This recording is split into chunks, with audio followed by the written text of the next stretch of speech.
নমস্কার বন্ধুরা, আজকে নিয়ে এসেছি স্বাস্থ্যকর সহজ জলখাবার বা নাস্তা রেসিপি। চলুন দেখা যাক কী করে তৈরি করেছি এই খাবারটি। প্রথমেই আমি নিয়েছি 3 কাপ আতপ চাল, 1 কাপ ছোলার ডাল এবং আধ কাপ বিউলির ডাল। এই 3 রকম জিনিস আমি একসাথে মিশিয়ে নিয়ে সারা রাত ভিজিয়ে রেখেছিলাম। তো এর মধ্যে দিয়ে দিলাম কিছুটা পরিমাণ আদা, রসুন এবং 2টো কাঁচা লঙ্কা। এটাকে আমি খুব ভালোভাবে মিহি পেস্ট করে নেব। পেস্টটা কিন্তু অবশ্যই খুব মিহি করতে হবে যাতে এর মধ্যে কোনো দানাদার না থাকে। দেখুন কতটা মিহি হয়েছে পেস্টটা। আর খুব বেশি পাতলা হবে না এবং খুব বেশি ঘনও হবে না। পেস্ট করার সময় যদি পেস্টটা একটু ঘন হয়ে যায়, কিন্তু বানানোর সময় কিছুটা পরিমাণ জল মিশিয়ে একটি পাতলা ব্যাটার তৈরি করে নিতে হবে। তবে অবশ্যই ব্যাটারটা কিন্তু একদমই পাতলা হয়ে যাবে তেমনটা নয়। এই যে ব্যাটারটা আমি তৈরি করলাম, এই ব্যাটার দিয়ে কিন্তু আমরা শুধু এই আজকে যে রেসিপিটা বানাবো সেটাই তৈরি হয় না, এটা দিয়ে আরও অনেক রকম খাবারই তৈরি করা যায়। তো আমি বেশ কিছুটা পরিমাণ ব্যাটার তৈরি করে রাখলাম। এই ব্যাটার দিয়ে আমি 2 রকমের জলখাবার তৈরি করব। তো আজকে আমি এখানে একটি জলখাবারই আমি দেখাবো, আরেক রকম জলখাবার আমি অন্য কোনো ভিডিওতে দেখাবো। তো যাই হোক, এই ব্যাটারটা আমার পুরোটা পেস্ট করা হয়ে গেছে। এখান থেকে আমি কিছুটা পরিমাণ নিয়ে আজকের রেসিপিটি আমি তৈরি করব। তো ব্যাটার আমার তো তৈরি হয়ে গেছে। এবার আমি একটি প্যান গরম করে নিলাম।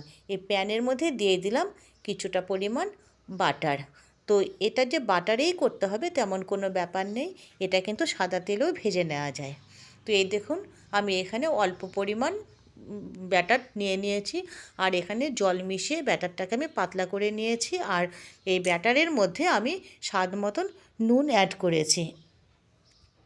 এবার এই ব্যাটারটাকে ফ্রাই প্যানের মধ্যে খুব ভালোভাবে দিয়ে, যেমন ধোসা যেভাবে তৈরি করে তেমনি করে ধোসার মতন করে চামচ ঘুরিয়ে ঘুরিয়ে বেশ আমি একটি গোল রুটির মতন তৈরি করে নিলাম। তো অবশ্যই এটাকে যদি আরও একটু পাতলা করা যায়, পাতলা করলে কিন্তু এই ব্যাটার দিয়ে ধোসা তৈরি করা যায়। আমি একে একটু ঘন করে নিয়েছি বলে এটা ধোসা না, কিন্তু বেশ সুস্বাদু একটি জলখাবার তৈরি হয়েছে। এই খাবারটি কিন্তু ভীষণই সুস্বাদু হয় এবং শরীরের জন্য ভীষণই উপকারী একটি খাবার। এই রেসিপিটি কিন্তু সহজেই তৈরি হয়ে যায় এবং সময় খুব কম লাগে। আর এই খাবারটি টিফিন বক্সেও দেওয়া যায়, আর অফিসের লাঞ্চ বক্সেও কিন্তু আমরা দিয়ে দিতে পারি।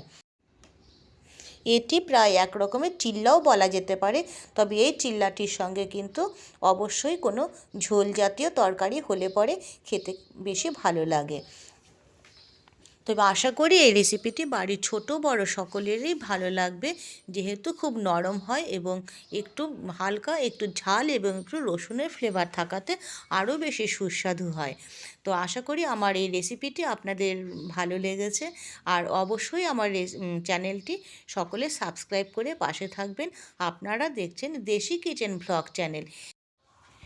এই চ্যানেলে আপনারা পাবেন ঘরোয়া পদ্ধতিতে তৈরি সুস্বাদু এবং সহজ সব রেসিপি। চ্যানেলটি আপনাদের যদি ভালো লাগে অবশ্যই চ্যানেলটি সাবস্ক্রাইব করে পাশে থাকবেন। নমস্কার বন্ধুরা, সকলকে অনেক অনেক ভালোবাসা জানিয়ে আমার এই আজকের রেসিপিটি আমি এখানেই শেষ করছি। অবশ্যই দেখা হবে পরের কোনো নতুন রেসিপির সাথে। ভালো থাকবেন সব বন্ধুরা।